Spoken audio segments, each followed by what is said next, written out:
In this video, I'm going to give you guys tips that are guaranteed to increase your earning potential on Instacart. Tip number 1, make sure you have a strategy. What that means is just set a goal for the day. Make sure you know what stores you're hitting that day and that you know your way around those stores.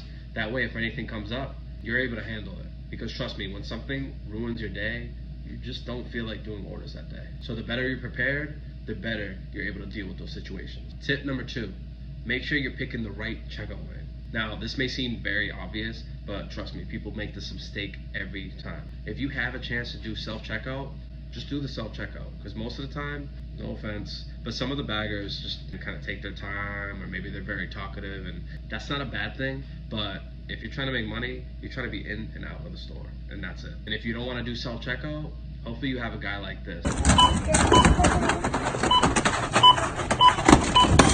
Tip number 3, don't accept faraway orders. This is another kind of obvious tip, but don't accept those far orders because maybe it's $50.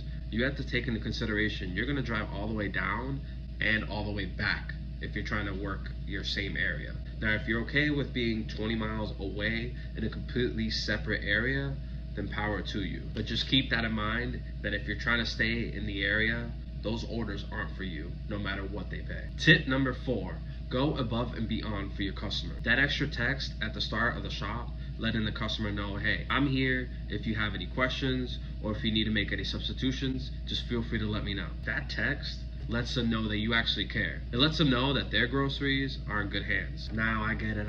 It's just, you just want to do this for money or whatever. Trust me, if you actually care about the customers and provide exceptional service, it's an incentive for you to do better.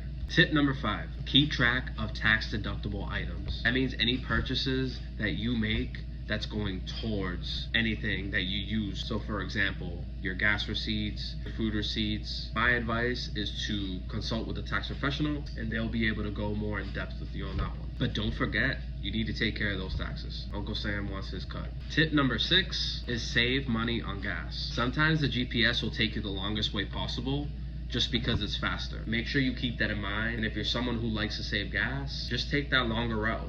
If it's too much longer, then yeah, don't do it. But if it's gonna save you a couple miles, then go on, take that route. You'll end up saving more gas that way. And another way that you can save gas is by downloading the Get Upside app. I have a link in my description below. This is an app that gives you cash back on gas, groceries, and restaurant visits. So take advantage, and when you do download the app, comment below and let me know. And the 7th and final tip that I'm gonna give you guys is to use receipt apps. Now, Instacart tells you not to give the customer the receipt. That's a topic for another video, but those receipts, they just pretty much tell you to throw it away. But what you can do, you can actually cash those receipts for rewards on different apps. I'm gonna put some apps below that are actually worth it. You should definitely give this a try. It'll increase your income and you can start putting money towards a goal. You could put money towards something that you're building towards, whatever it may be. They have a bunch of gift cards you can choose from. So if you missed a couple tips, feel free to rewind. I'm sure these are gonna be separated into chapters. I'll see you guys in the next video.